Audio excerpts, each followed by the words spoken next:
Okay, so we completed salts. The next important part of this chapter is buffers.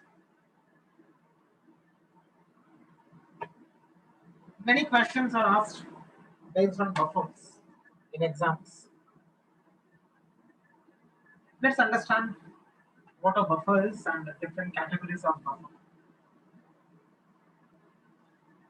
So if we have a solution, that means if we have prepared a solution where the mechanism is such that if I want to introduce a disturbance by altering the composition of the solution, then that solution should be able to resist that disturbance, or it should be able to counter that effect of change.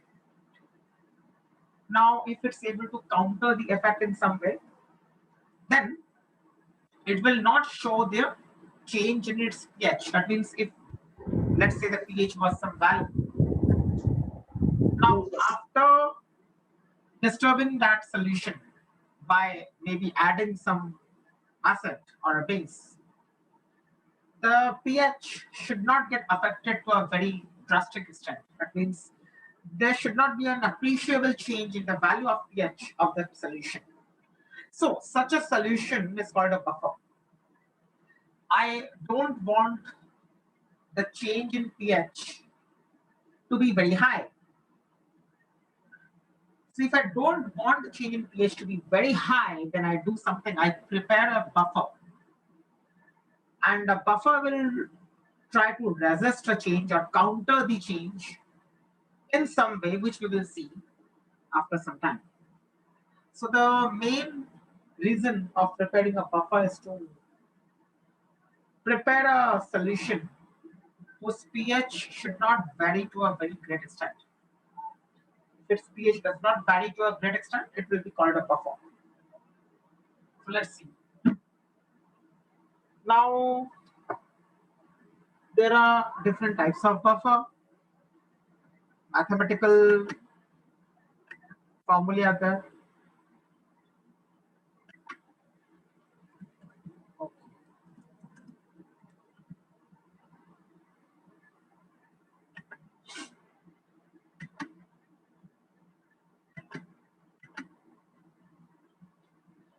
So this is the basic definition of buffer. That is a solution which resists a change in pH upon addition of a small amount of acid or base. Now, one important confusion which many people have is that a buffer has a constant pH always. That means what? People feel that there is no change in pH of buffer. But that is not the case always. That means, see, the change in pH will not be very high. That means there will be some change in the pH. It is not that there is no change in pH at all. But the change is not that high. So it can be neglected. Also, another point to be kept in mind is that whatever we are saying about the negligible change in pH is only true when a small amount of acid or a small amount of base has been added to a buffer. So if you keep adding a very large quantity of some acid or base to a buffer, then definitely after some time the pH is going to change. Because you keep adding, you have added a very large amount of acid or a very large amount of base, then definitely the pH of the solution is going to get affected to a very drastic extent. That means ultimately the pH will change and the change will be very high. So the necessary point is that when you define a buffer, you will say that the change in pH is not appreciable enough when a very small amount of acid or base has been added to a buffer. So only when a very small quantity of an acid or base is added to a buffer, then we can say that the pH of that buffer does not change significantly. Okay, so that is very important. So first of all, there is change in pH, because if there is a question in the exam and if there is an option of that question wherein they write there is no change in pH of a buffer solution after addition of acid or base, is this a true statement or a false statement? Then you will have to say that there is no change in pH of buffer. This statement is actually a false statement, right? Because there is a change. change will happen, but maybe I should say that the change is not significant enough, or the change is not appreciable, or the change is not that much. So we say that a buffer is a solution which resists a change in its pH upon addition of a small amount of acid or base, and that change in pH is negligible, or we can say there's a very small change in pH when we cause any disturbance to a buffer. So this does not mean that the pH will not change at all. It means that the pH will change, but the change in pH is not significant, or the change in pH is not very high. It's a very small change. That is the important part. Now,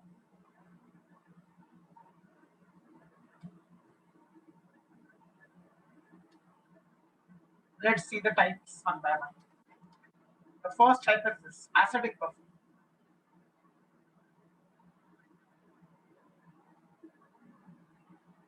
This is the first type of buffer.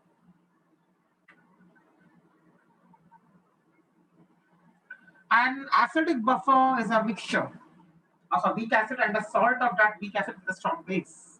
Means what? It's a mixture, first of all. An acidic buffer is going to be a mixture. That is the first thing. Second thing, there are two components present in the mixture. One component is going to be a weak acid. That means what? I cannot have any strong acid in an acidic buffer. Right? So it has to be a weak acid. That's the first condition for an acidic buffer. And along with that weak acid, there's a salt. And what is the condition of that salt? That salt should be of the same weak acid. And also, the cation of that salt must come from a strong base. So we say that an acidic buffer is a mixture of a weak acid and the salt of that weak acid with a strong base. If you look at the examples, then you will be able to understand better. Look at the first example. We have a weak acid, CH3COOH is a weak acid. Along with that weak acid, we have a salt of that same weak acid. And the cation of this salt has come from NaOH. That means Na plus is the cation of the salt. And NaOH is a strong base. And that is why I can say that this salt is actually a salt of weak acid and a strong base. The mixture which you see is called acidic buffer.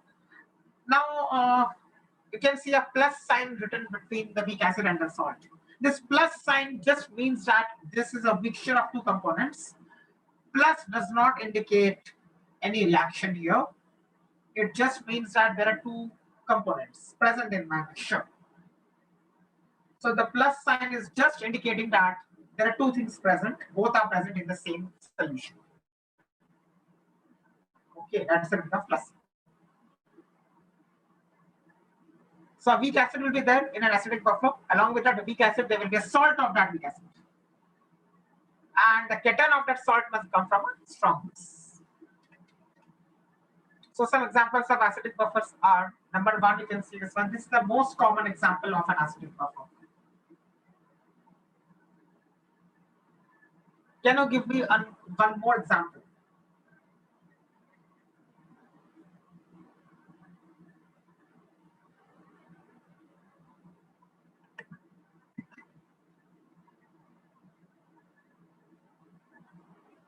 Yes. Try and give me one example of acidic buffer apart from this example.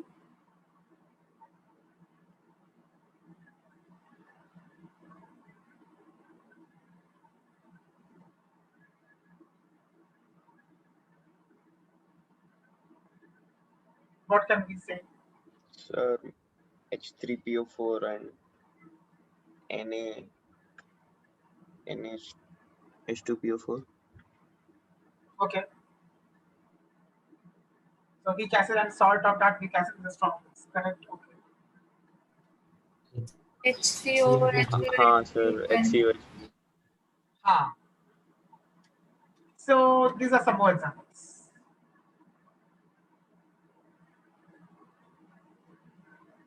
Acid should be weak. Now I'm asking a question. Tell me whether that is an acidic buffer or not. So now you have understood the different types of acidic buffers. Now I'm giving one example and tell me whether it is an acidic buffer or not. So if I ask you this, a mixture of NaF and HF. Yes, what about this one? Yes, sir. Yes, Is sir. this an acidic buffer?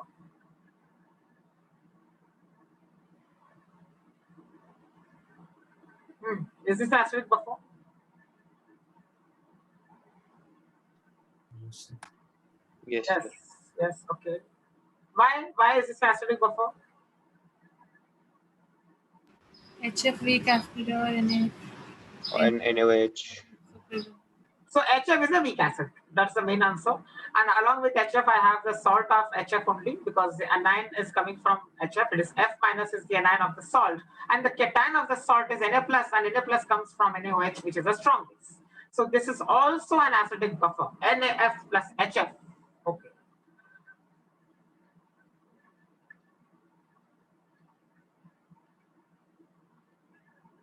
So these are different examples of acidic buffers.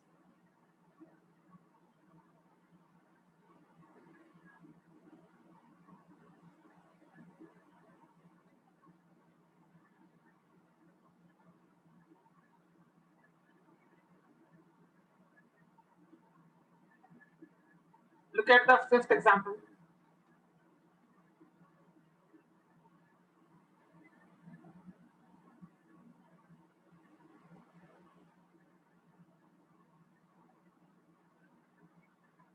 HCN is a weak acid and KOH is a strong. Yes, correct. HCN is a weak acid. What about the sixth one?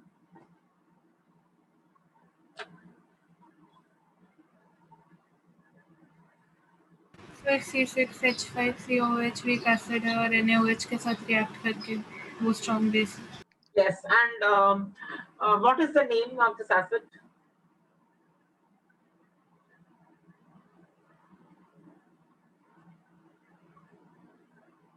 HCOH. No, sixth one.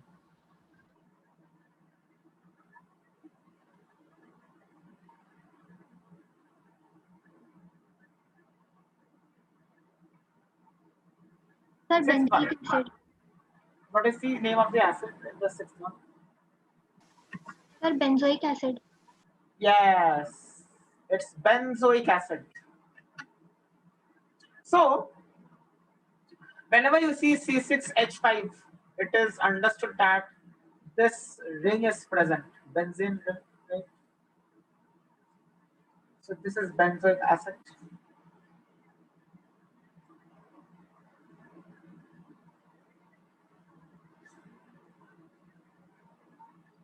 All right. Now let's come to the pH of an acidic buffer, the formula which you have to use for finding out the pH of an acidic buffer. Plain and simple formula. pH of an acidic buffer is given by this pKa plus log of. Now, anion of salt, the concentration of anion of salt is in the numerator and the concentration of the acid is in the denominator. The entire thing is puri cheese co. You can write in brackets if you want to, just to indicate that you're taking logarithm of the entire thing.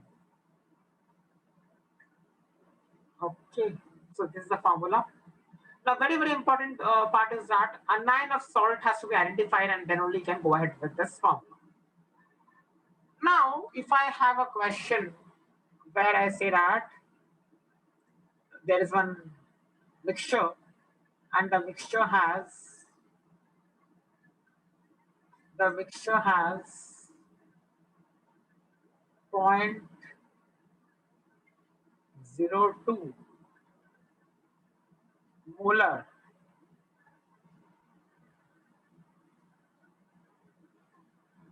this acid and 0.01 molar the salt, that is this.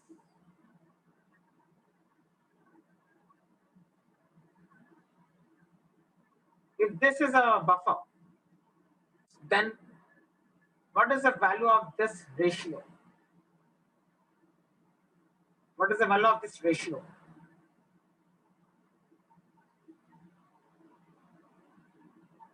When I am asking for the ratio, that means I am not asking you to take logarithm. Without the logarithm, that means it's the ratio that I am asking you to find. So you don't need to take log.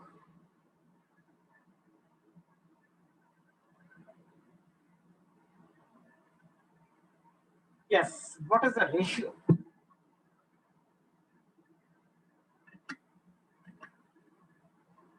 One. Okay.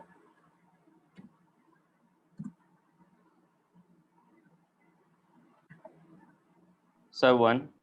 1. Okay, 1. Yes. How 1? Twice of OASU. Into 2 by 2. Okay. I want the 9. What is the 9 here? What is the 9?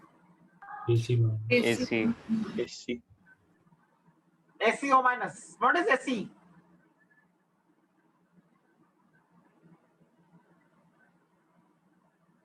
What is AC? Capital A and small c if I write together in chemistry. What does that mean? It means this. AC means this. CH3CO. So what is the acid that I've taken in this example? CH3COH. So CH3COOH is the acid because AC stands for CH3CO. Sometimes in the exam they write like this, AC. So you get confused. So AC means CH3CO.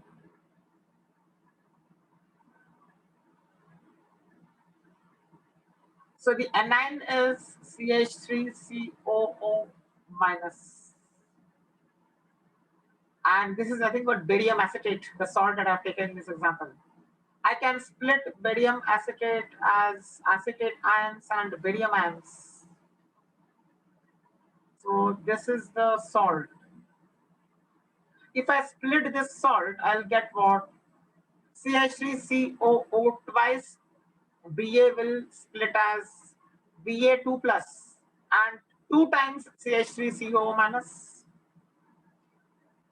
So 0.01 molar is the concentration of salt. That means 0.02 molar is going to be the concentration of CH3COO minus.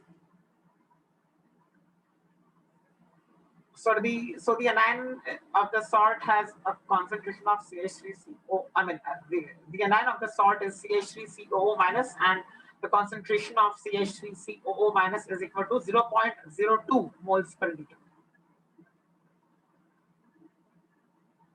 So 0.02 upon acid is 0.02. 0.02 upon 0.02 is 1. So the ratio is 1. क्या गलती करते हैं लोग इसमें? I'll tell you. That's why I gave you this. लोग ले लेते हैं 0.01 upon 0.02. हो गया salt ऊपर नीचे acid. आंसर क्या आया? 1/2. और what is the ratio? 0.5. This is what many people do. So this is the mistake. Salt को नहीं लेना है, anion of salt को लेना है. यहाँ पे ये मेन पार्ट है, आपको जो ध्यान में रखना है. कुछ बुक्स में ऐसा लिखा रहता है salt upon acid. That's the mistake because salt cannot be taken. I need to take the anion of salt. So that is one thing. वैसे ये आया कैसे formula?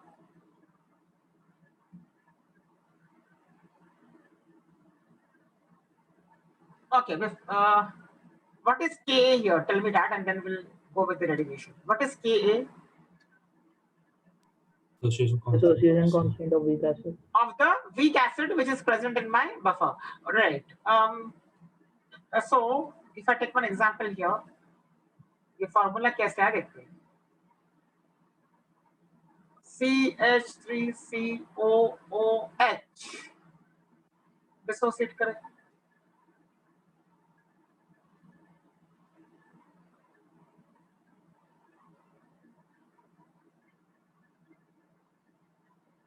What about the salt? The salt is also going to dissociate.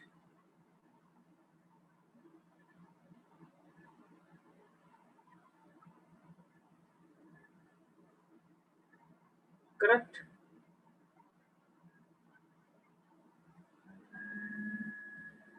यहाँ पे common ion effect दिख रहा होगा. So this is common ion effect. Now, due to common ion effect, what will happen? Backward. What will go backward? ऊपर वाली equation. ऊपर वाली equation. हाँ, वही जा सकता है बैकवर्ड एज पर ली शैटलेट्स प्रिंसिपल. अब क्या होगा उसके बाद अगर बैकवर्ड वो चला गया तो ये हो जाएगा कि जो ये है CH3CO माइनस है, वो मेजर कंट्रीब्यूटर उस आयन का कौन है? नीचे वाला. यस, नीचे वाला, क्योंकि ऊपर वाला जितना डिसोसिएट हो सकता था उससे भी कम डिसोसिएट होगा due to common ion effect. So बहुत ही कम अमाउंट में CH3CO माइनस आएगा ऊपर वाले से as compared to what will come from the नीचे वाला salt. So I can say that straight away I can say that जो भी सॉल्ट आई मीन जो भी CH3CO माइनस का कंसंट्रेशन है that is coming from salt. तो anion अब ऊपर वाले को देखो. अब आपको पता है कि K does not change because Ka depends only on temperature. तो Ka का जो वैल्यू है वो ऐसा होगा फिर ऊपर वाले का concentration products that is what CH3CO minus which is nothing but anion into concentration of H plus upon concentration of the acid. This is the formula for Ka of any acid. तो CH3COH के लिए लिख सकते हैं.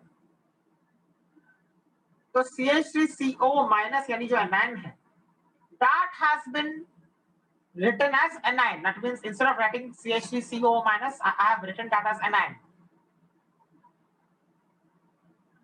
Now इसको अगर rearrange करोगे और फिर माइनस लॉग लोगे तो फिर आ जाएगा ये वाला. करेक्ट.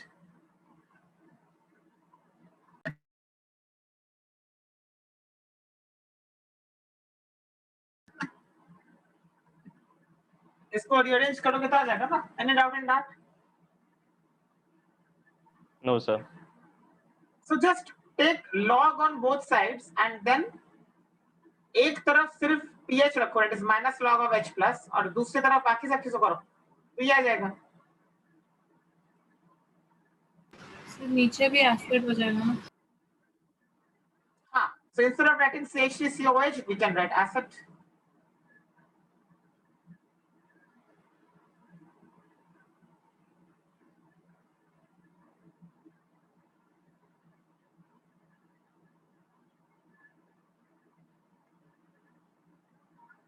ओके, इसका एक नाम है.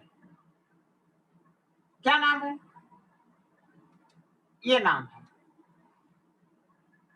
Henderson's equation, or if you want to know the complete name, you can remember this Henderson-Hasselbalch equation. क्या इक्वेशन है ये वाला pH of an acidic buffer.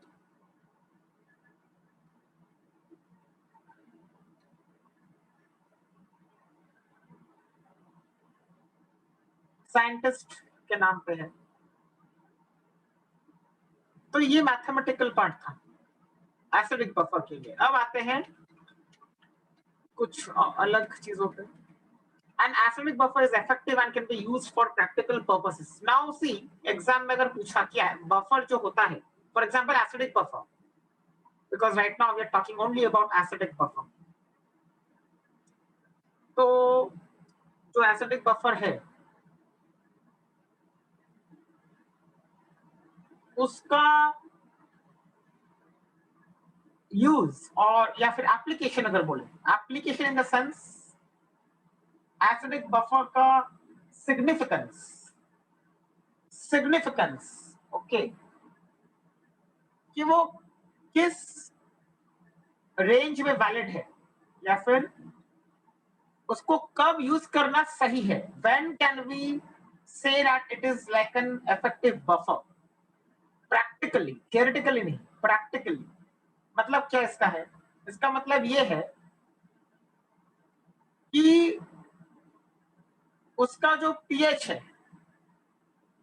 Acidic buffer का, वो पीएच मैक्सिमम कितना हो सकता है प्रैक्टिकली एंड मिनिमम कितना हो सकता है प्रैक्टिकली. अगर ऐसा एक रेंज डिफाइन करेंगे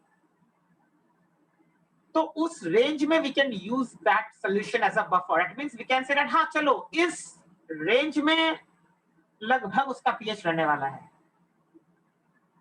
बिकॉज बहुत ज्यादा चेंज हमें नहीं चाहिए ना पीएच में. तो एक रेंज डिफाइन करते हैं, उस रेंज के अंदर अगर पीएच रहा तो हम लोग बोलेंगे yes it is functioning as an effective buffer. If not, अगर रेंज के बाहर हो गया वो पीएच, सॉल्यूशन का पीएच मानो रेंज के बाहर है, in that case it's not an effective acidic buffer. तो उसके लिए एक रेंज डिफाइन करते हैं जो ये होता है. An acidic buffer is effective and can be used for practical purposes when this is the range. That is when the ratio of concentrations of an ion and acid lies in the range of 0.1 to 1. Sir, 0.1 and 1 inclusive? Yes. So 0.1 to 1 बोलते हैं, इसका मतलब याद रखो 0.1 and 1 are also included in that. Sir थोड़ा ऊपर scroll. तो अगर आपको किसी ने पूछा एमसीक्यू में इफेक्टिव बफर एसिडिक बफर क्या है, then you can say this. So it is effective when this ratio lies in this range.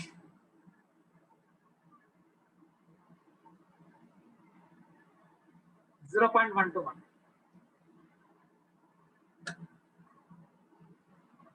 अब एग्जाम्पल से समझ में आ जाएगा क्या है. सर इसका यूज क्या है?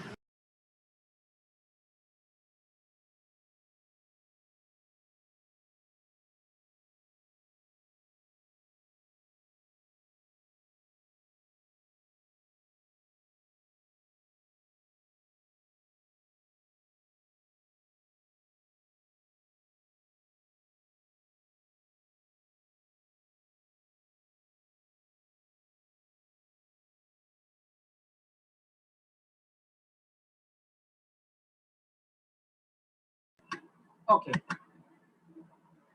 सो प्रैक्टिकल यूज के लिए है कि 0.1 to 1 होना चाहिए. मतलब इसका एक एग्जांपल देते हैं तो क्लियर हो जाएगा.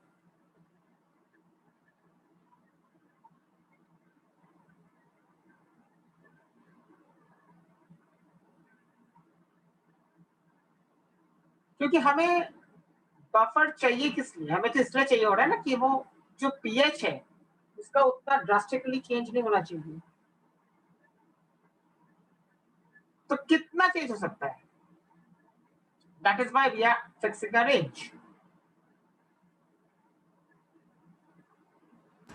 सर ये प्रैक्टिकली यूजफुल किस रेफरेंस में बोल रहे हैं? जैसे फॉर एक एग्जांपल अगर लेंगे तो ये है कि हमारा जो ब्लड है, ह्यूमन ब्लड, तो that is a buffer. Now see क्या है, देखो अभी ब्लड का जो पीएच है वो 7.4 होता है. तो ये मेंटेन रहना चाहिए कि बहुत इधर से थोड़ा उधर हो गया तो भी हमारा ब्लड का पीएच 7.4 ही मेंटेन होना चाहिए. मतलब क्या, एक्चुअली ये है कि अगर ब्लड का पीएच 7.8 से ज्यादा हो जाए तो there can be many problems. तो उस लिमिट के बाद फिर वो बफर काम नहीं कर पाएगा. यानी 7.8 के बाद अगर ह्यूमन ब्लड का पीएच हो गया द पर्सन में फेस सीरियस इश्यूज. सिमिलरली अगर 6.5 के नीचे हो गया तो भी द पर्सन में फेस सीरियस इश्यूज. तो अगर हमें करना है मेंटेन पीएच, तो उसको बफर बना देंगे ताकि वो एक रेंज के अंदर कुछ चीज तक मेंटेन रहे। अभी कैसे वो मेंटेन हो रहा है that will see, but in short हमें पीएच को ज्यादा चेंज नहीं होने देना है जिस केस में, उस केस में लोग बफर बना के रखते हैं। For example blood, this is the best example. इसका मतलब ये नहीं है कि कभी भी उसको चेंज नहीं कर सकते, ज्यादा कुछ इधर उधर हुआ तो चेंज हो जाएगा, लेकिन हाँ कुछ छोटे मोटे चेंजेस को अडॉप्ट करना, उसको एडजस्ट करने के लिए वी प्रिपेयर अ बफर, कि बहुत ज्यादा चेंज तो नहीं होना चाहिए, मतलब कुछ इधर से उधर थोड़ा चेंज हुआ तो वो एडजस्ट हो जाना चाहिए अपने आप। बट हाँ अगर उसको जानबूझ के ज्यादा परेशान करना है कि हाँ I want to change the pH, तो डाल दो एसिड लगातार 2 बॉटल, तो हो गया फिर, then the buffer will not be able to function, खत्म, बफर रहेगा ही नहीं वो, and the person will die. So you want to destroy the buffer, then also you can destroy it. ऐसा नहीं कि you cannot destroy the buffer, buffer को destroy करना है तो करो, डाल दो 2 बोतल या 3 बोतल एसिड, डाल दो 3 बोतल बेस, खत्म हो गया, बफर को रहेगा ही नहीं और फिर कुछ। So that's what I'm trying to say. ऐसा नहीं है कि वो कभी भी चेंज नहीं कर सकता है पीएच को, वो कुछ चीजों के लिए, कुछ स्मॉल चेंजेस के लिए वो अपने पीएच को एडजस्ट कर पाएगा। ऐसा नहीं है कि उसको परेशान करते रहेंगे तो वो एडजस्ट हो पाएगा। There's a capacity, उससे ज्यादा नहीं हो सकता है ना। Okay, so the pH of an acidic buffer lies within the range of pK plus minus 1. कैसे आया ये pK plus minus 1? ये रेशियो है ना 0.1 to 1, डाल दो 0.11, log of 0.1 is -1, log of 1 is 0, right? I'm sorry, ये ऐसा होगा 0.1 to 10, so log of 0.1 is -1, log 10 is equal to plus, so this is a range.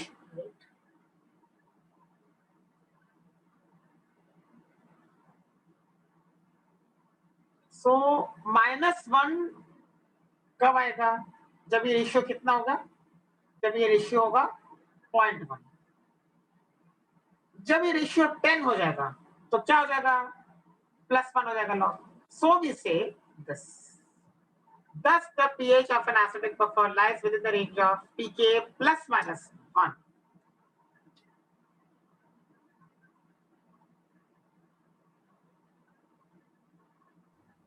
Sir blood का pH range और कम होता है क्या? मतलब लाइक उसमें +-1 तो 7.4, वही अब ब्लड का एक्चुअली वही होता है, मतलब 6 वेट आई टेल यू उसका एग्जैक्ट अगर देखा जाए ह्यूमन ब्लड का 7.4 वैसे मेंटेन होता है, एंड ऐसा बोलते हैं हम लोग 7.35 to 7.45, तो 7.4 को हम लोग इसके लिए एवरेज मान लेते हैं, तो वो इस रेंज में रहता है ऐसा। बट जब कोई पूछता है usually what is the pH of human blood, तो हम लोग 7.4 ही बोलते हैं, just to take an average, that's all. But actually वो इस रेंज में ही रहता है, ऐसा नहीं कि हमेशा 7.4 ही ब्लड का पीएच रहने वाला है, इस रेंज में वो मेंटेन होता है। इफेक्टिव मतलब अच्छा कंडीशन जिसका है उसके लिए, जो सच में हेल्दी पर्सन हो उसके लिए इस रेंज में रहता है। थोड़ा इधर से उधर हुआ तो और थोड़ा हो सकता है, बट यूजुअली हम लोग बोलते हैं for a normal healthy person the range of pH of blood should be 7.35 to 7.45 ऐसा। लेकिन फिर इसमें वो +-1 का नहीं चल रहा ना, आपने बोला था 7.8 के ऊपर नहीं जाना चाहिए। तो मैंने बोला था 7.8 के ऊपर जाएगा तो एडवर्स प्रॉब्लम्स चालू हो जाएंगे बॉडी में, and it can lead to death also. Extreme case में मैंने बोला कि 7.8 से ज्यादा किसी भी हालत में नहीं होना चाहिए, बट एक रेंज को डिफाइन करने के लिए हम लोग बोलते हैं कि +-1. सो इफ यू सी यहाँ पे भी ऐसा ही होता है कि 7.35 to 7.45 is the accurate value, मतलब just like a healthy person के लिए. अब थोड़ा कोई उतना हेल्दी नहीं रहेगा तो हो सकता है ना उसका थोड़ा कम ज्यादा, दैट्स ओके. लेकिन मेन पॉइंट ये है कि 7.8 से ज्यादा किसी भी हालत में नहीं होना चाहिए, तो प्रॉब्लम हो जाएगा लाइक दैट. तो मैक्स टू मैक्स कितना हो सकता है वो तो पर्सन पे भी डिपेंड करेगा, बट यूजुअली ये देखा गया है कि 7.8 से ज्यादा नहीं होना चाहिए एंड ऑल्सो 6.8 से कम नहीं होना चाहिए ऐसा. सर ब्लड एसिडिक बफर है. हाँ, ब्लड में क्या क्या होता है that will do as of now. Okay, I'll tell you. This is the buffer. HCO3 minus plus H2CO3. This is the buffer in blood. इसके लिए मैं बोल रहा हूँ हार्ड एंड फास्ट रूल नहीं है कि हमेशा वो +-1 ही है, उससे कम ही हो सकता है, ज्यादा हो सकता है, बट हम लोग केमिस्ट्री के लिए बोलते हैं कि पीके +-1 तक ही इफेक्टिव माना जाए. It's like a convention that has been fixed कि +-1 अगर हुआ पीके का तो उस रेंज में जो भी सॉल्यूशन है उसको इफेक्टिव बफर बोला जाएगा, else we will call it ineffective buffer और we will call it it's useless, again reprepare it और make some change and make it in this range. तो एक ये किया गया है, इसको एक रेफरेंस के लिए यूज किया गया है, इसको एक कन्वेंशन की तरह कि हाँ इसी को मानो आप, ताकि हर कोई इसी को फॉलो करे. It's like a standard, like you have enthalpy of formation के लिए स्टैंडर्ड स्टेट्स, वैसा हम लोगों ने इसके लिए स्टैंडर्ड मान लिया क्या, +-1. +-1 के रेंज में पीएच है, I mean pH is equal to pK +-1 है, तो ठीक है. Otherwise, we will call it a useless buffer or an ineffective buffer.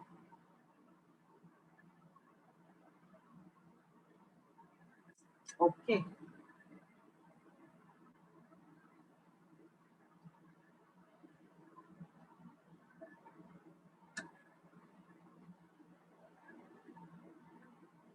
Okay.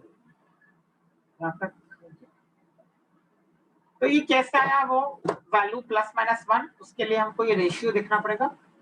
And ratio क्या बोलता है, रेशियो बोलता है 0.1 to 10.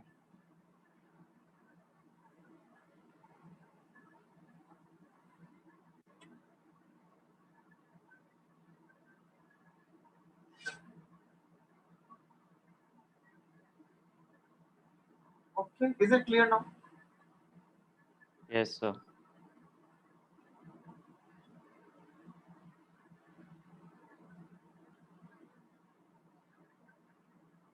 So buffers are considered to be effective when the ratio is anywhere between dash and dash. तो बर क्या होगा,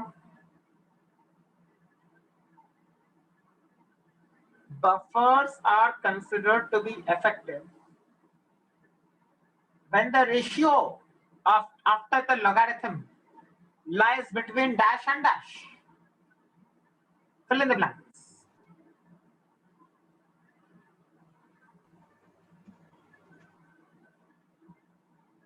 sir ये एनआईएन ऑफ सॉल्ट अपॉन एसिड वाला हाँ 0.1 to 10. 0.1 and 10. Between अगर बोला तो 0.1 and 10. From अगर बोला तो 0.1 to 10. Right.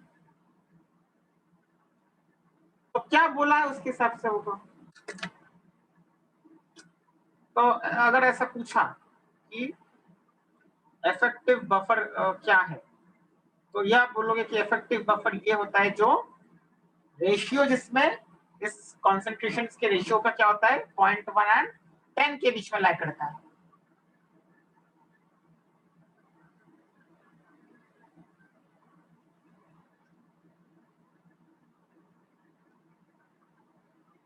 Okay fine. And ये कहां से आता है, ये आता है हेंडरसन हेसेलबैक इक्वेशन से.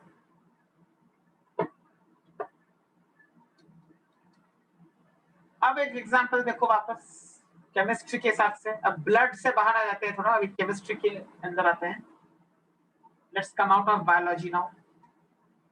So acetic acid has been taken as an example. Acetic acid का pK is 4.75 at 25 degrees Celsius. So a mixture of acetic acid and sodium acetate can be used to prepare buffer solutions, right? और उन buffer solutions का क्या होगा pH अगर पूछा किसी ने आपको, फॉर एग्जांपल आपको पीके दे दिया एसिटिक एसिड का और पूछा कि एक बफर बनाना है acetic acid and sodium acetate का, then what should be the range of pH for that buffer? तो क्या बोलोगे आप? ये बोलोगे कि +-1 करना है पहले। +-1 क्या होगा? 4.75 - 1 3.75, 4.75 + 1 5.75. So it will lie in the range of 3.75 to 5.75. देखो ये वर्ड भी यूज किया गया है, लुक एट दिस वर्ड ना, मतलब क्या? हाँ, क्या है इसका मतलब? ये रफली वर्ड क्यों यूज किया है? मोस्टली मैक्सिमम केसेस में, मोस्ट ऑफ द टाइम्स, मतलब क्या? अगर ऐसा सॉल्यूशन प्रिपेयर किया जिसका पीएच 5.77 है तो केमिस्ट्री के लिए ठीक है, उसको भी हम लोग अप्रोक्सीमेटली बफर मानेंगे। It's like it's a buffer only, may be उतना इफेक्टिव नहीं है बट स्टिल बफर। इनफैक्ट 6 तक जाएगा तो भी बोलेंगे चलो बफर अभी भी बफर ही रहा। तो वैसा हार्ड एंड फास्ट रूल नहीं है कोई, बट एग्जाम पर्पस के लिए, एमसीक्यूज के लिए, जेडब्ल्यू के लिए हम लोग क्या बोलेंगे? +-1 के रेंज में होना चाहिए। pH should be in the range of pKa +-1. So this example has been given to you. क्या example? Acetic acid and sodium acetate. Right. Acetic acid and sodium acetate का बफर प्रिपेयर किया, तो ऐसा आ गया कि उसका pH का value 3.75 to 5.75 के बीच में रहेगा।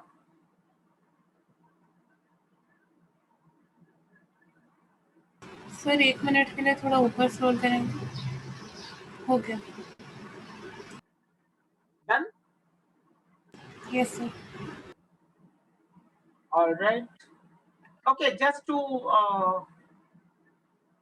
clarify any confusion, in case that confusion is there in anybody's mind, this part is not there for tomorrow's test. Okay, this part is not there for part test. Sir कल के test का toughness level क्या होगा? Focus on salts.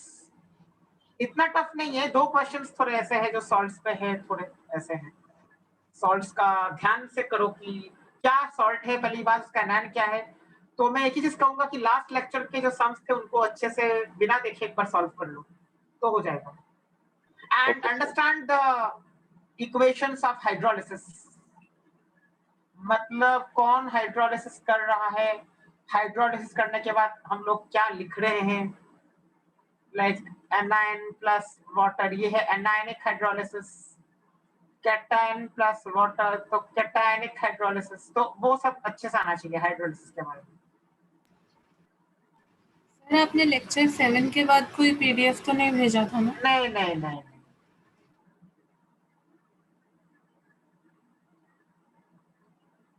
So look at this, हाँ, ये दोनों equations hydrolysis के हैं, पहला एनायनिक हाइड्रोलिसिस को दिखाता है, दूसरा कैटायनिक हाइड्रोलिसिस को दिखाता है, तो ये दोनों इक्वेशन अच्छे से आने चाहिए।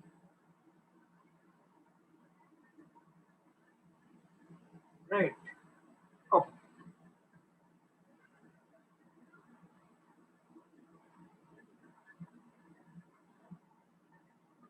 केमिकल इक्विलिब्रियम से ज्यादा क्वेश्चंस नहीं है, आयनिक से ज्यादा है एंड आइसोमेरिज्म से ज्यादा है। केमिकल इक्विलिब्रियम से 2 या 3 क्वेश्चंस ही है, I don't remember कितने हैं, but not more than 2, I guess, 2 or 3 max. And what was the other chapter? MOT, molecular orbital theory, MOT and hydrogen bond, उससे भी ज्यादा नहीं है, ज्यादा मतलब ऐसा evenly distributed ही है, MOT, hydrogen bonding and dipole dipole interactions, तो उसमें से भी ज्यादा MOT का ही रहेगा। सो इस टाइम केमिकल इक्विलिब्रियम को उतना वेटेज नहीं है, मेन पार्ट ये है।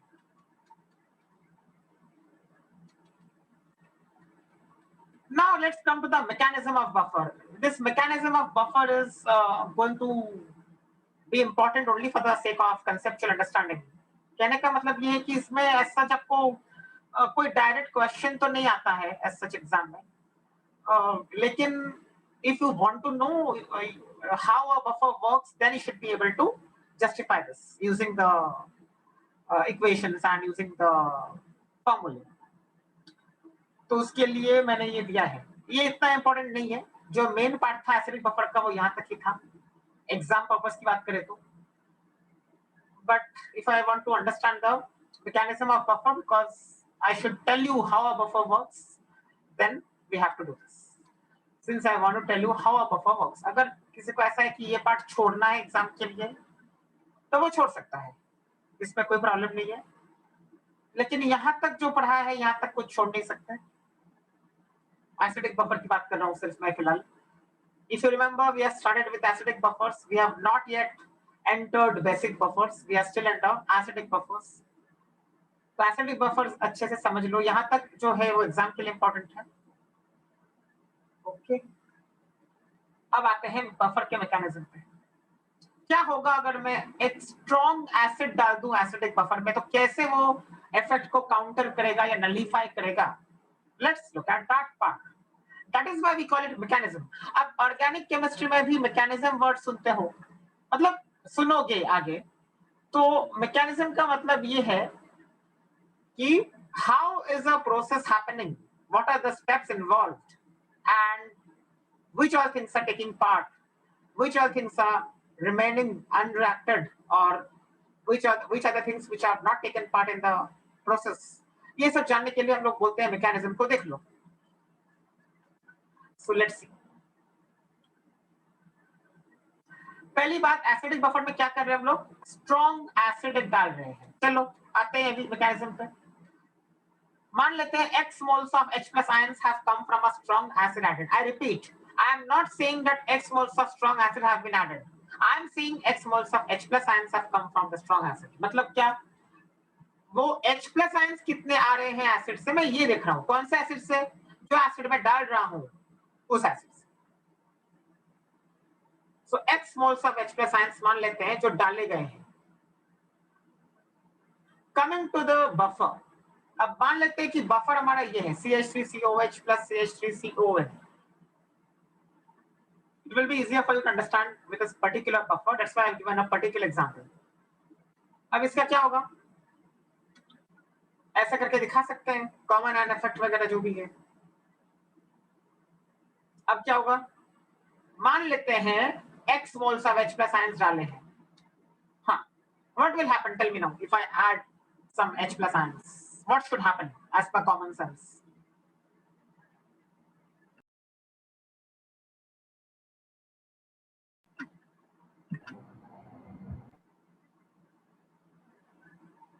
Reaction should go backward.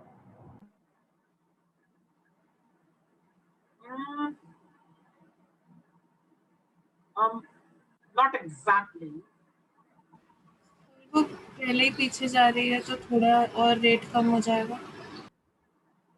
But then ये भी तो टेंडेंसी है ना कि वो H plus ions को CH3CO माइनस भी तो ले सकता है ना, बिकॉज CH3CO माइनस ज्यादा है ना सोल्यूशन में.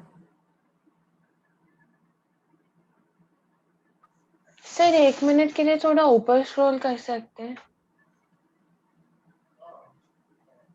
Okay sir, thank you. This is what can happen and this is what will happen because CH3CO minus की टेंडेंसी है कि वो ले ले उसको. याद रखो, जो रहेगा रिएक्ट करने के लिए तैयार वो पहले रिएक्ट तो करेगा ना उसके साथ. तो ये H प्लस क्या है? H प्लस आया है कहां से? जो एसिड मैंने डाला है वहां से. तो ऐसा हो जाएगा. अब कहने का मतलब ये है, tell me one thing now, that's why I gave this specific example. Tell me one thing, I'm asking a question now. अच्छे से इसको देखो ये इक्वेशंस को. अब बताओ मेरे क्वेश्चन का आंसर. ये क्या मैं पूछ रहा हूँ उसका आंसर दो. कि अगर मैं बोलूं कि जैसे x moles of H plus ions have been added,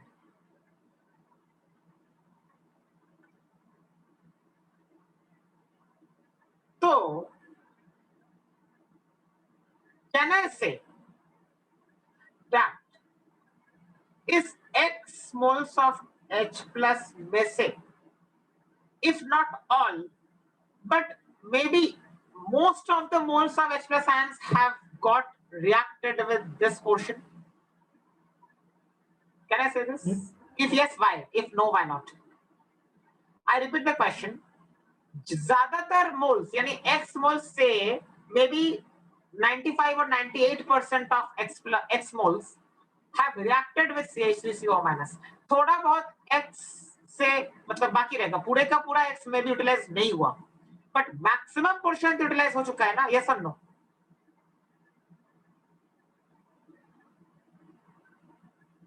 sir depend करेगा ना आपके पास बाकी कितना। वही तो बोल रहा हूँ, मैक्सिमम ऑलरेडी यूज हो चुके हैं, बहुत थोड़ा सा ही बाकी है। Can I say this? If yes, why? If no, why not?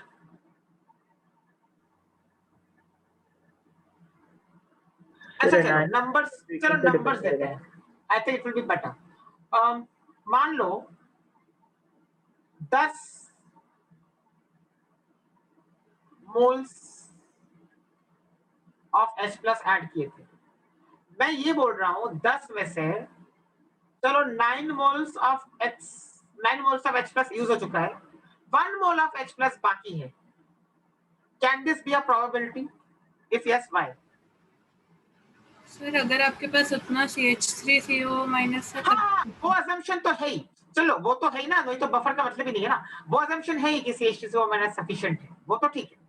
What I am asking is this correct कि H प्लस के ज्यादातर मोल्स यूज हो चुके हैं और थोड़े से ही बाकी है, या फिर उल्टा होना चाहिए कि थोड़े से यूज हो गए और ज्यादातर बाकी है? ये क्वेश्चन है मेरा। That is the question.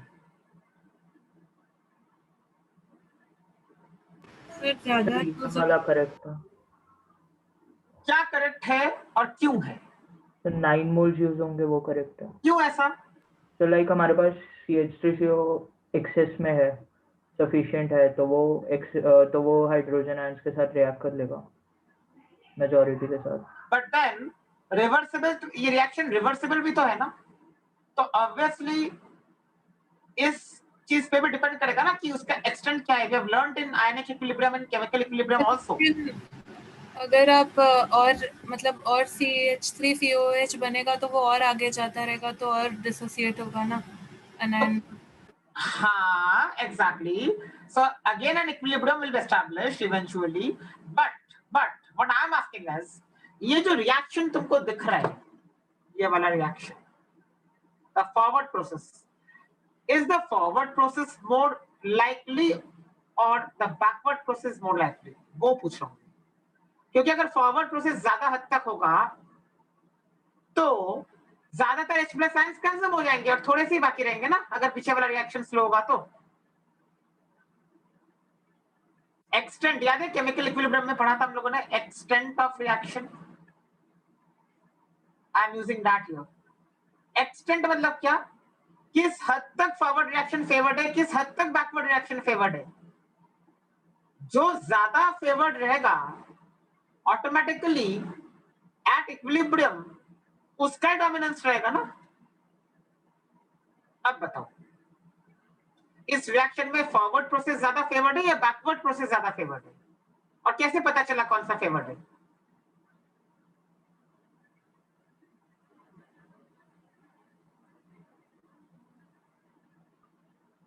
क्योंकि अगर फॉरवर्ड वाला ज्यादा फेवर्ड रहेगा तो ज्यादातर H प्लस आयंस यूज हो जाएंगे और थोड़े से ही बच रहेंगे, और अगर उल्टा हुआ कि पीछे वाला रिएक्शन ज्यादा फेवर्ड है तो बहुत ज्यादा H प्लस आयंस बाकी रहेंगे सोल्यूशन में और थोड़ा सा ही H प्लस आगे रिएक्ट होगा। तो it will depend on the extent of forward reaction and the extent of backward reaction for that particular process. अब बताओ इस रिएक्शन के लिए फॉरवर्ड वाला ज्यादा अच्छा है कि बैकवर्ड वाला ज्यादा फेवर्ड है?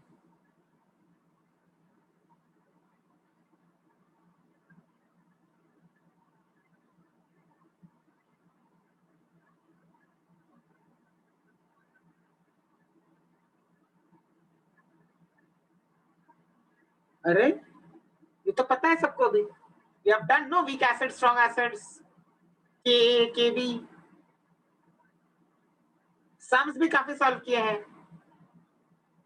अच्छा ठीक है, I am asking a common very general question related to Kc of chemical equilibrium. Tell me, if Kc is high, what does that mean? आगे की तरफ है रिएक्शन की पीछे की तरफ ज्यादा है? फॉरवर्ड सर फॉरवर्ड फॉरवर्ड है, करेक्ट। मतलब Kc पे डिपेंड कर रहा है ना, Kc देख के डिसीजन ले रहे हैं हम लोग, ऐसे देख के नहीं बोल सकते, राइट। Kc ज्यादा है तो फॉरवर्ड रिएक्शन ज्यादा फेवर्ड है। सिमिलरली Kc अगर कम है तो बैकवर्ड रिएक्शन ज्यादा फेवर्ड है। अब बताओ इस रिएक्शन के लिए can I say Kc is nothing but 1 upon Ka? Because Ka is the dissociation constant of the acid. Yes. So Kc for this is nothing but it is the reciprocal of Ka ना, 1 upon K हो जाएगा ना। मतलब इसका जो forward process है उसका Kc will be 1 upon K। अब आपने हमेशा देखा है जहां तक सम सॉल्व किए हम लोगों ने, you also must have practised a few sums, उसमें हमेशा देखा होगा कि K का वैल्यू में 10 रेज़ टू माइनस समथिंग होता है, -5, -6, -7, -8, इस ऐसे होते हैं K के वैल्यूज वीक एसिड्स के। मतलब क्या, फॉरवर्ड रिएक्शन ज्यादा, हाँ मतलब अगर इसका 1 अपॉन मैंने कर दिया तो इस रिएक्शन का Kc will be 10 to the power of +5 के रेंज में। 10 to the power of +5 is a high value, मतलब फॉरवर्ड प्रोसेस ज्यादा फेवर्ड है। तो ज्यादातर H+ आयंस यूज हो जाएंगे, बहुत थोड़ा सा H+ आयंस बच जाएंगे। दैट इज व्हाई वी से CH3COOH से जो H+ आ रहा है वो भी नेग्लिजिबल है क्या? वो भी नेग्लिजिबल हो गया वापस, बिकॉज वापस ये इक्विलिब्रियम एस्टैब्लिश कर लेगा, राइट। सर इसमें ऐसा क्यों नहीं बोल सकते कि अगर ये रिएक्शन बैकवर्ड जाएगी तो वापस से कॉमन आयन इफेक्ट तो था ही? कहाँ पे सर अगर ये वापस से ज्यादा टूटने लग जाता CH3CO- में, हाँ तो common effect ion common ion effect के कारण टूट नहीं पाता ना। हाँ, सो बट H+ आयंस तुमने ऐड किया है ना, तो कैसे तुम उसको पीछे की ओर, ये तो उल्टा हो जाएगा ना, आगे जा रहा है ना। हाँ सर वही कह रही हूँ कि उस लॉजिक से नहीं बोल सकते कि वो आगे जाएगा। You are saying that if you are adding H+ ions, then you are saying that ये वाला ज्यादा पीछे जाएगा, ऐसा बोल रहे हो? नहीं सर, आप बोले कि ये रिएक्शन में फॉरवर्ड डोमिनेंट होगा या बैकवर्ड हाँ थर्ड। हाँ हाँ, यस यस यस। तो फॉरवर्ड डोमिनेंट होगा या बैकवर्ड डोमिनेंट होगा, उसके लिए मैंने Kc का वैल्यू यूज किया, करेक्ट। तो अब बताओ। हाँ सर, तो अगर ये इसका कॉन्ट्राडिक्शन में देखे तो अगर ये बैकवर्ड जा रही होती तो CH3CO- का कॉन्सेंट्रेशन बढ़ जाता ना। हाँ बढ़ जाता, वो और स्लो कर देता रिएक्शन को। हाँ तो वैसे भी बोल सकते हैं क्या कि आगे जाएगा? नहीं नहीं नहीं, आगे जाएगा या पीछे जाएगा, that cannot be predicted by looking at anything ना, कि आगे जाएगा पीछे जाएगा, मतलब कितना आगे जाएगा कितना पीछे जाएगा, उसके लिए always you need to know the quantitative figures, that is the Kc and KH and all those things, उसके बेसिस पे हमेशा बोलना है, बिकॉज हमें उसके बिना कुछ और चीजें मतलब यूज करके ना बोलना, it is not always proper. So it is always the best to use the K values and go ahead. जब तक आप K वैल्यूज यूज नहीं करोगे तब तक आप जस्टिफाई नहीं कर पाओगे हर चीज को, तो always go by K values.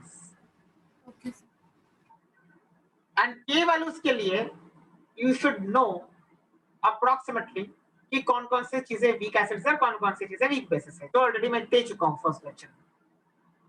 तो इसके लिए मैंने बोला कि अगर ये आगे जाएगा मतलब Kc इसका ज्यादा है, और कैसे समझ में आया Kc इसका ज्यादा है, क्योंकि इसका जो पीछे वाला प्रोसेस है उसका Ka 10 to the power of -5 range के 10 to the power of -5 होता है, उस रेंज में होता है। तो 10 to the power of -5 के पावर में अगर कुछ रहेगा तो उसका रेसिप्रोकल तो 10 to the power of +5 के इसमें आ जाएगा ना, पास आ जाएगा। That is why we are saying that this is highly shifted towards the forward direction, but ऐसा नहीं है कि बैकवर्ड होता नहीं है, थियोरेटिकली तो दोनों ही हो रहे हैं, लेकिन फॉरवर्ड का स्पीड ज्यादा है, फॉरवर्ड प्रोसेस बहुत ज्यादा शिफ्टेड है, इसके लिए वो हो रहा है, इक्विलिब्रियम उसकी तरफ आगे है, इसकी तरफ, and that is why only a small amount of H plus ions will be left behind, right? ज्यादातर H plus ions जो मैंने ऐड किए थे वो यूज हो गए,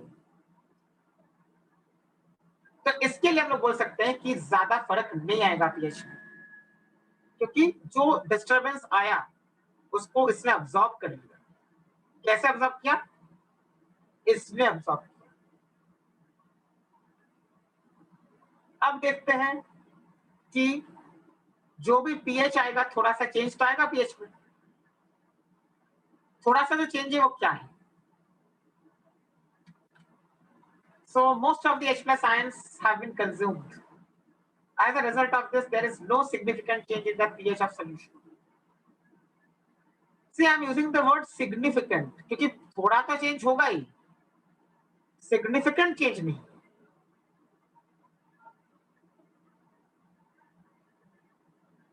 Let's see the new pH now. This will be the new pH.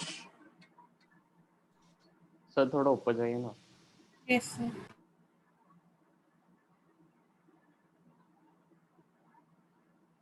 Sir थोड़ा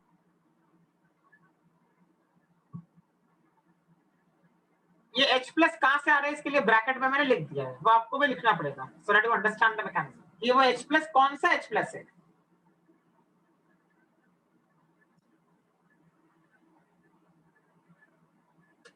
हो गया सर।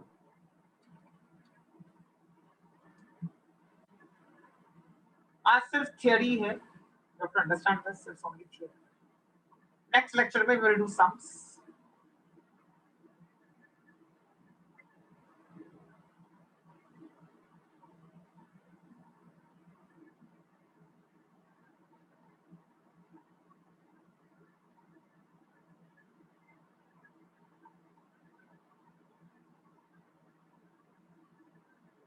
Okay.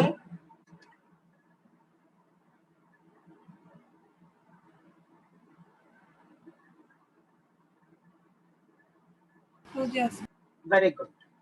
अब इस पे आते हैं। हो गया अगर सर। किसी ने पूछा what is the new pH,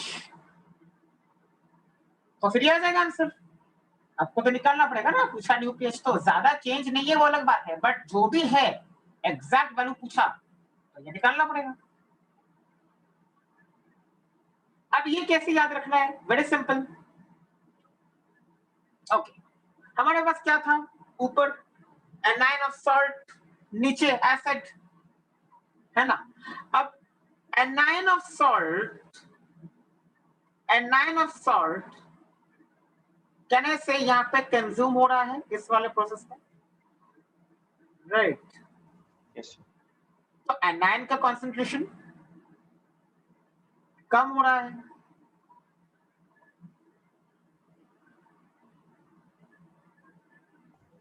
तो कितना हुआ? x मैंने बोला था ना, तो मानो एनाइन के N2 मोल्स थे, तो N2 में से x रिएक्ट कर जाएगा तो बचेगा कितना? N2 minus x।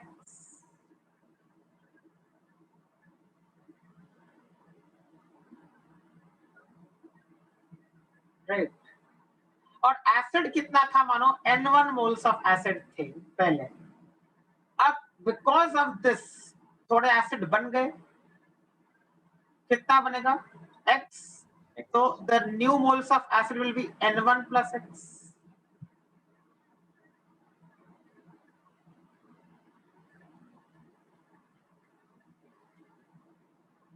ऐसा हो जाएगा क्योंकि ये तो x पूरा यूटिलाइज हो चुका है ना।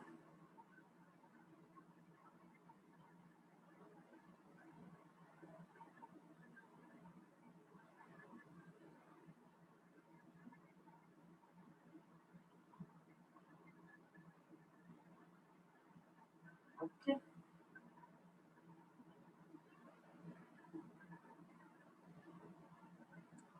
तो वही लिखा है यहाँ।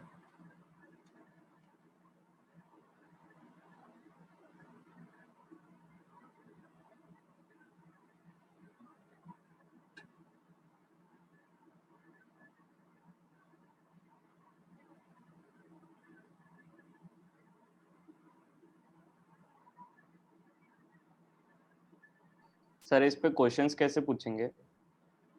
दे विल से कि इतने moles of acid have been added. वो पढ़ेंगे, क्वेश्चंस तो हम लोगों ने आज नहीं किए ना, वो तो नेक्स्ट लेक्चर में मिलेंगे। You have to know the formula. Directly formula based questions हैं बफर पे, जो बोलेंगे उसके हिसाब से लगाते जाओ pH।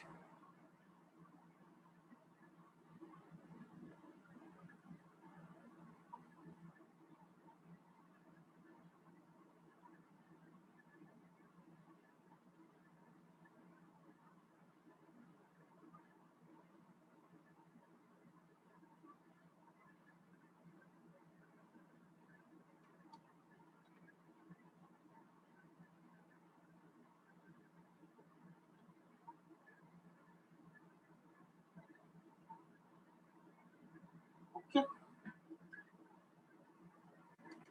अब बेस डालते हैं एसिडिक बफर में।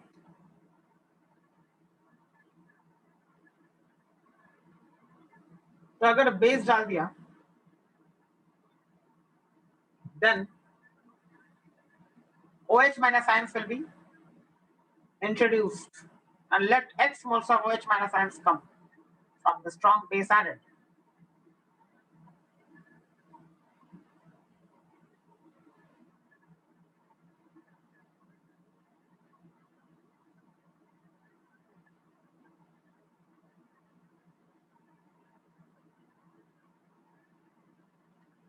Again, I have taken this example.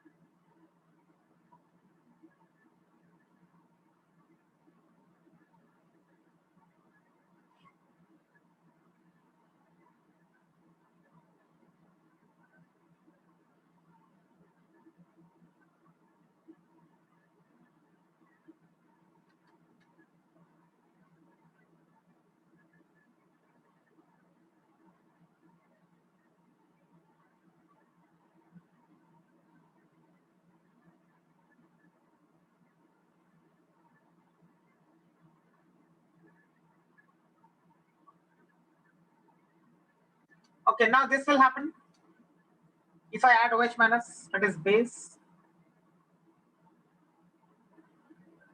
वापस वही है, ये वाला reaction highly shifted towards the forward direction.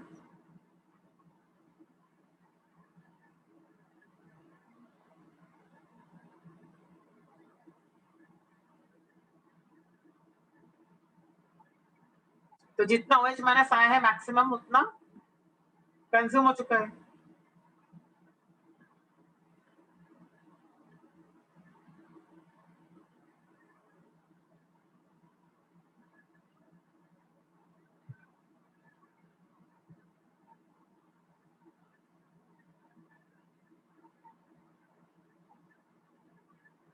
अब ये reaction highly drifted towards the forward direction क्यों है, उसका और एक एक्सप्लेनेशन, आई मीन उसका और एक वे टू फाइंड आउट है। उसको एक्चुअली जीओसी में पढ़ाया जाता है,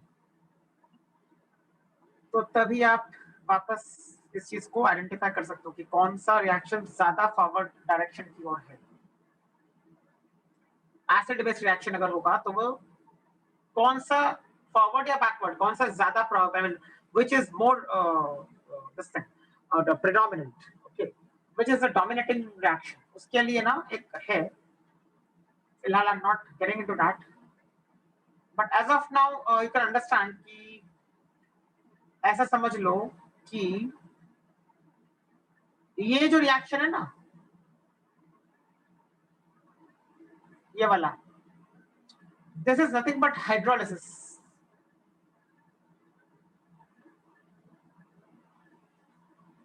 अनायनिक हाइड्रोलिसिस जैसा है। तो KH हाइड्रोलिसिस कांस्टेंट हम लोगों ने सीखा है already. Now you know that hydrolysis constant का वैल्यू भी हम लोगों ने हमेशा जो निकाला है KH, वो इस तरीके से निकाला है हम लोगों ने, KW/KA या फिर KW/KB, and KW is 10 to the power of -14 फिर से मैंने वही बोला k का range 10 to the power of -5 या -6 के उसमें आता है, तो approximately 10 to the power of -9 के पास है। मतलब क्या? फिर ये वाला reaction 1/10 to the power of -9 which is nothing but 10 to the power of +9 के पास रहेगा। 10 to the power of +9 is a high value which means ये हाईली फॉरवर्ड डायरेक्शन की ओर है। तो केसी देख के हम लोग बोल सकते हैं कि रिएक्शन आगे की ओर जा रहा है या पीछे की ओर जा रहा है।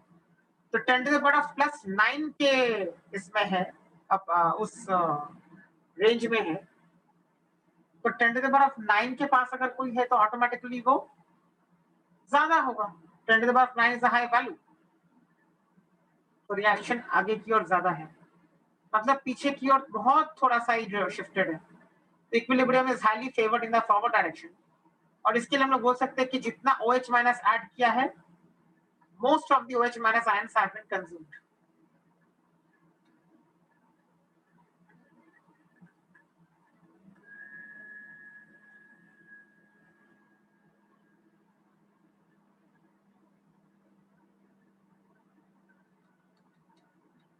तो ज्यादा सिग्निफिकेंट पीएच में चेंज नहीं आएगा, because most of the OH minus ions have been consumed.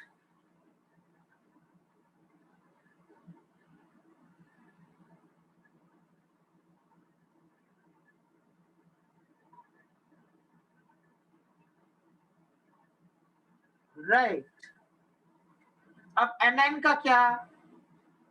हाँ, अब बताओ, अब एनाइन का क्या हुआ?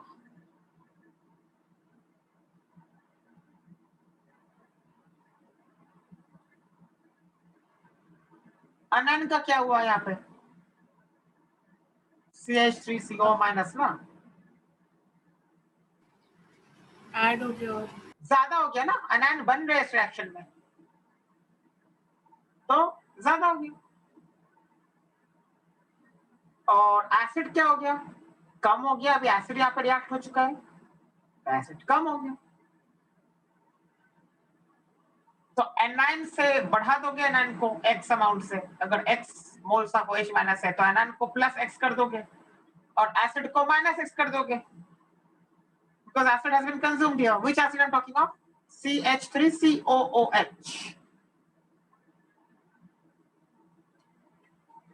So the new pH of the solution can be given by this. Anion हो गया ना, तो ऊपर anion ज्यादा हो गया,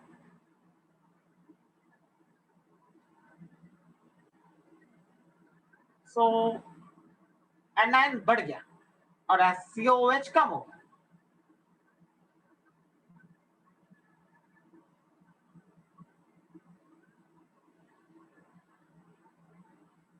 सर थोड़ा ऊपर कीजिए ना। हाँ सर, बस। Most of the OH minus ions have been consumed. तो ज्यादा इसमें ये नहीं है,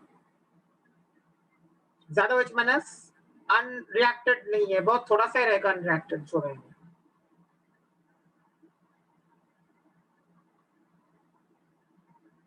हो गया सर।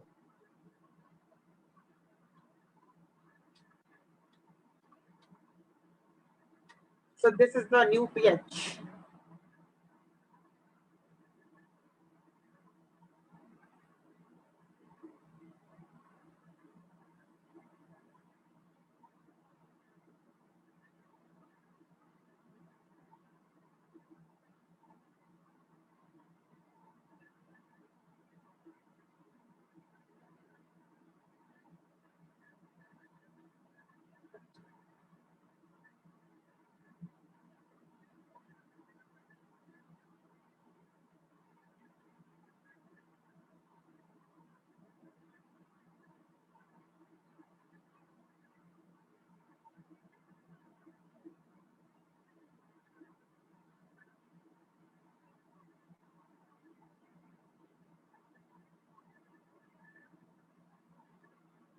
ओके, तो ऐसा करके हम लोग पीएच अलग अलग निकाल सकते हैं।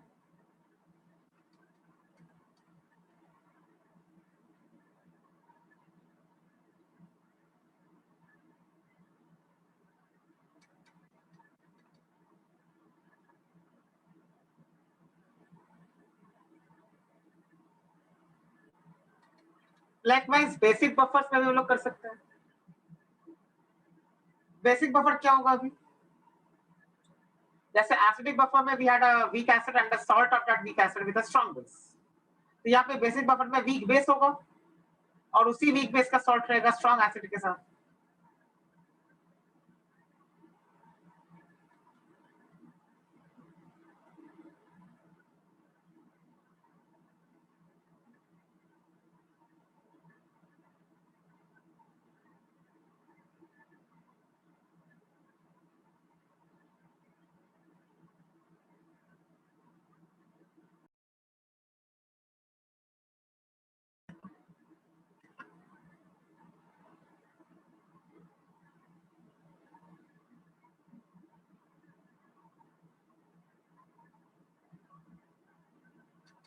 Examples of basic buffers, again, these are examples.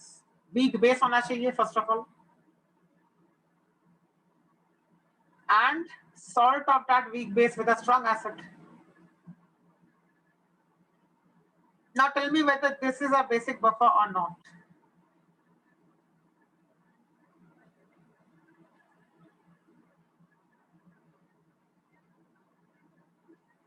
Is this a basic buffer?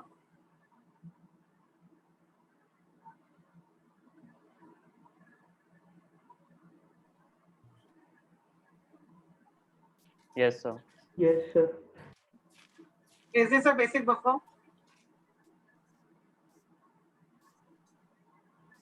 Sir, NH4OH weak base है Yes, और NH4OH is a weak base. उसके बाद HCN so NH4CN is a salt of NH4OH and HCN, correct? Now क्या है condition basic buffer का? A mixture of weak base and the salt of that weak base with a strong acid. क्या HCN strong acid है?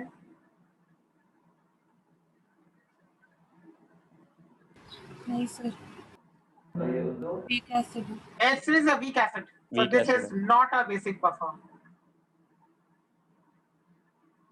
Questions में बहुत पूछते हैं ऐसा, which of the following is a buffer? Right.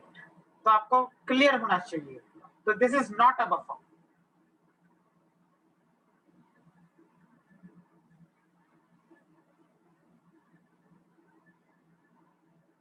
Okay, what about this?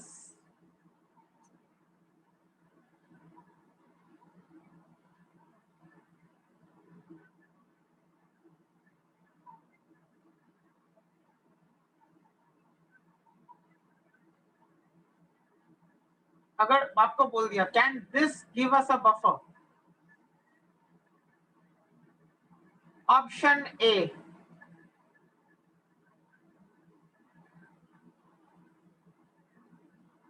always. Option B, never. Option C, may give a buffer. बोलो क्या होगा इसका आंसर? मैंने ये नहीं बोला है बेसिक बफर है कि एसिडिक बफर है. I am just saying buffer. Can this give us a buffer? And these are the three options. क्या आंसर होगा?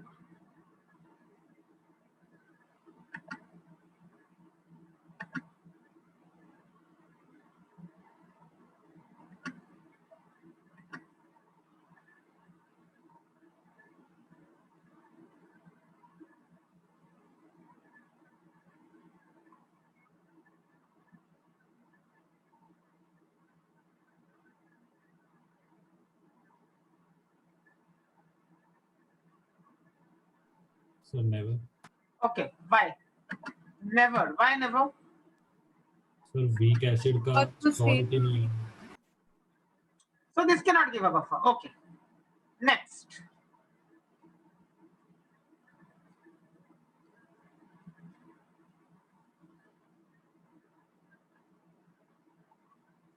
अब बताओ. ऑप्शंस वापस वही यही है. बताओ.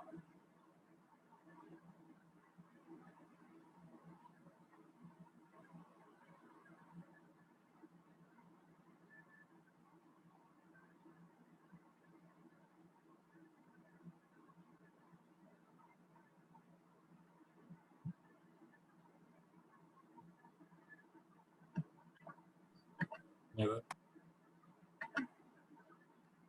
Sir never never never, okay never, सब लोग नेवर बोल रहे हैं। बाय। ये strong acid strong acid HCl strong acid है। और फिर आगे और वो कॉमन भी नहीं है दोनों में। सॉल्ट है।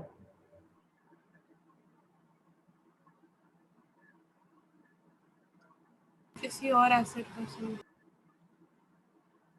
एवरीबॉडी इज सर्टेन, और किसी को और कुछ लग रहा है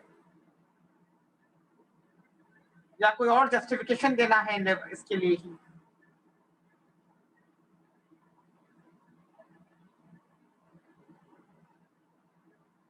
सर इसमें I'm कुछ not- कॉमन ही नहीं है। I am not saying कि I'm asking for an acidic buffer or in particular about a basic buffer. I'm just saying in general buffer. Right.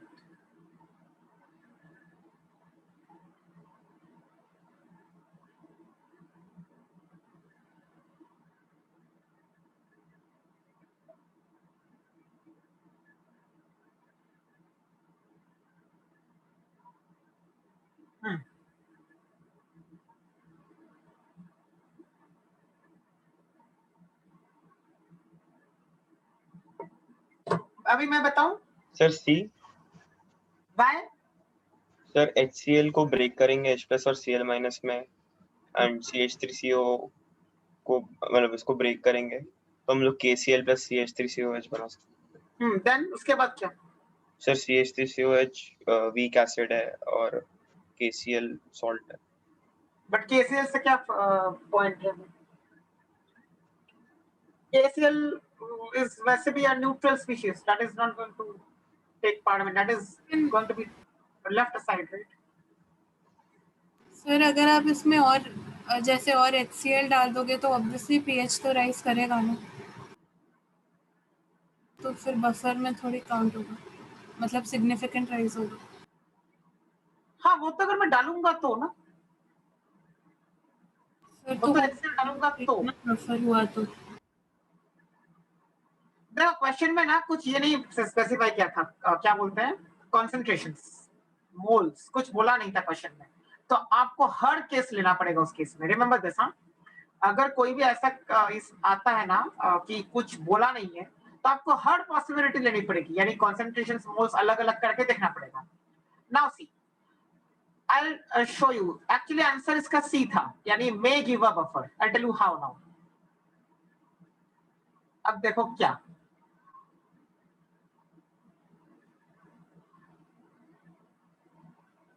ये पोटेशियम था ना,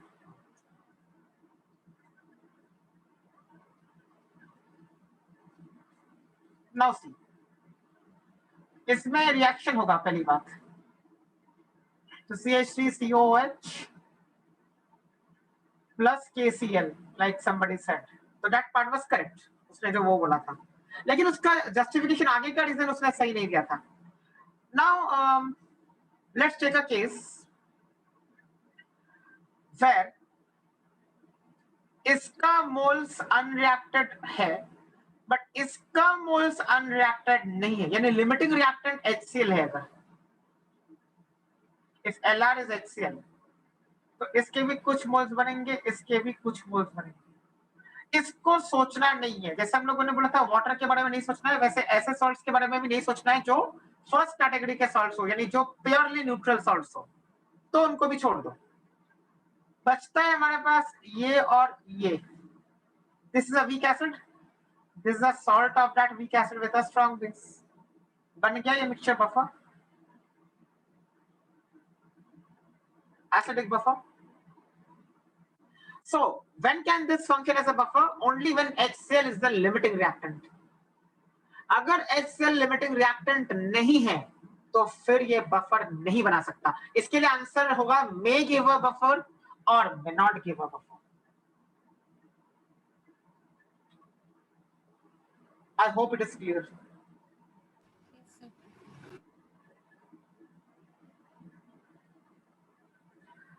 हमारे पास टाइम नहीं है तो आगे का थोड़ा सा थ्योरी जो है वो कंटिन्यू करेंगे नेक्स्ट लेक्चर में and then will finish the sums also related to buffers but yes the main portion has been taught to you आगे का जो है वो आप खुद पढ़ के भी कर सकते हो but still I will do it notes भेज दूंगा मैं